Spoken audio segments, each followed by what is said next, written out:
Apologies for the wait. I was just seeing King Garrick off. There wasn't much time to speak with him during the award ceremony, so I wanted to take some time to congratulate him while I still had the chance. I also needed to thank him for keeping you safe during your travels together. He had some concerns about your living situation and even made an offer to build a home for you in his country, but I assured him you would be well taken care of. Imagine the culture shock had you gone. Different air, different water, different food, different people, different language. It was a lot he was expecting from you. I thought it would be more comfortable for you to return to your home country, and what sort of king neglects to provide his people with a safe place to live, much less a hero that represented our nation in one of our most historical events? Oh, of course, I wanted to wait until the festivities were over before I congratulated you as well. Thank you, from the bottom of my heart. The world is a safer place because of your efforts. I would like to immortalize your legacy in our history books, but is there a name you would prefer to be called?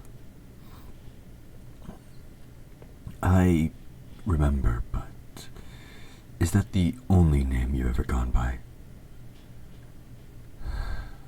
How awful. Children can be so cruel when they've never been taught to behave. No doubt such behavior was learned from their parents. I am truly sorry that you had to endure any sort of name-calling. It's that very gift you wield that has allowed them to live another day in peace. There are no excuses. Still, I'm afraid the title you go by is not much better, all things considered. Usually, we refer to our heroes by name instead of a title to track their bloodline.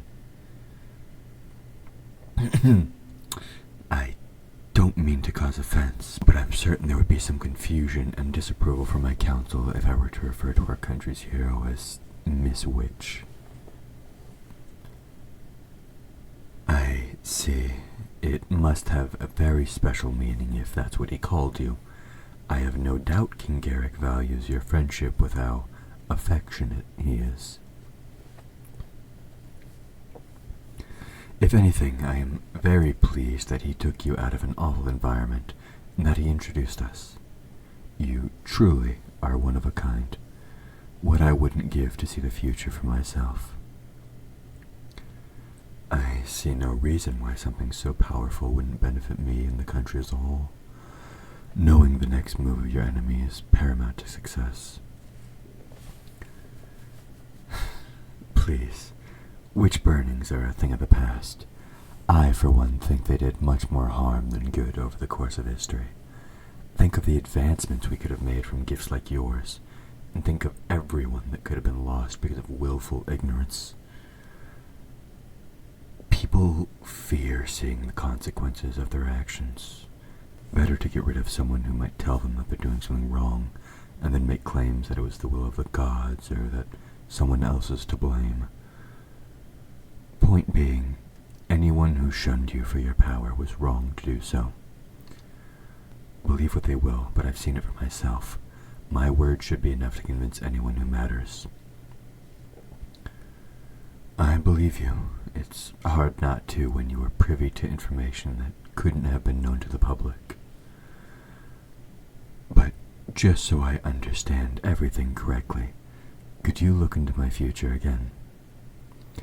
Please, tell me the name of the woman I am destined to wed.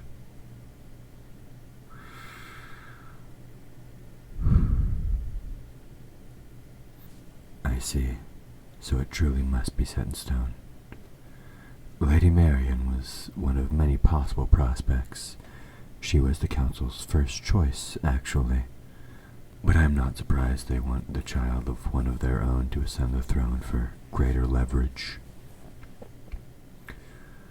Clear motives aside, I am unconvinced that someone so ordinary is suited for the throne. I expect my children to have a mother of great skill, worthy of recognition that they can look up to as a role model.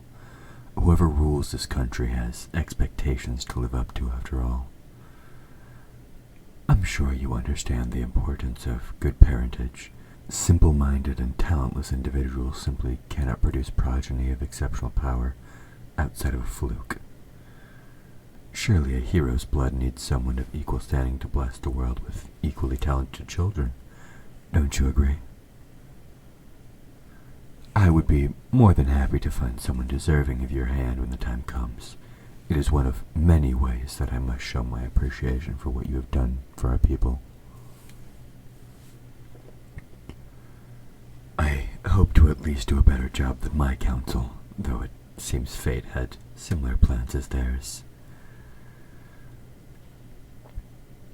Unless they've been going behind my back to sell secrets to the highest bidder, or as an exchange for equally valuable services. There are plenty of frauds out there claiming to know the future, but really they're simply purveyors of knowledge. It's easy enough to tell when the important details are lost. Let's test that out then, shall we? Please, describe the face you saw in your vision. If you are authentic, then we'll know right now. Don't worry too much. You still stand as our country's hero, after all. One simple lie won't send you to the gallows. Then I trust you will give an accurate description.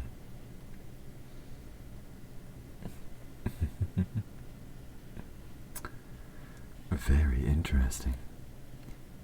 Would you like to know what the real Lady Marian looks like? Brittle, dark hair covered in freshly turned dirt, dusky, puffed up skin with pale blue lips, glassy eyes that can only see the lands beyond the mortal realm. In other words, she is long dead. She was executed for conspiracy to usurp the throne, as well as the impersonation of my future wife. I know there are several people who share that name, but it's much simpler when you only have one to refer to. Wouldn't you agree, Miss Witch? When you gazed into my future, you saw your own face, didn't you? Tell me, is that what you saw when you first read my future for me? Not that it changes anything. As long as you see yourself in my future, that is all that matters to me. Then you must agree that having a proper name is what's best for your own future. Marian is a lovely name that is much more fitting of a hero than a usurper, even more so of a queen. I think your legacy will give it the honor it deserves. I don't have to see the future to know that you will achieve the recognition you deserve if you stand at my side. The decisions I make are what define acceptable practices in this country. My bloodline is sacred. It is desirable no matter what becomes a part of it. To shun the gift of future sight is to speak ill of my bloodline once it becomes a part of mine. See for yourself. Will our children share your gift? I had zero doubts. When both parents have such strong blood, it is inevitable. It puts me at ease to know we will live long enough to raise good children. It tells me a great deal without having to ask. If our future guarantees children, then the announcement of our engagement won't cause the sort of dissent I was expecting to fight against. But it seems I have nothing to fear with my council or King Eric. Yes, I can tell he is quite protective of you, just not enough to incite a war. No doubt it will benefit us to have the upper hand, but I have a few worries about our immediate future. There is still so much I want to know, but I will refrain from spoiling the reactions to our engagement. I want to see the looks on their faces for myself. Invitations for the announcement will be made immediately. In the meantime, I will have my staff prepare you to look absolutely stunning. Your blood will finally be celebrated, just as it was always meant to be.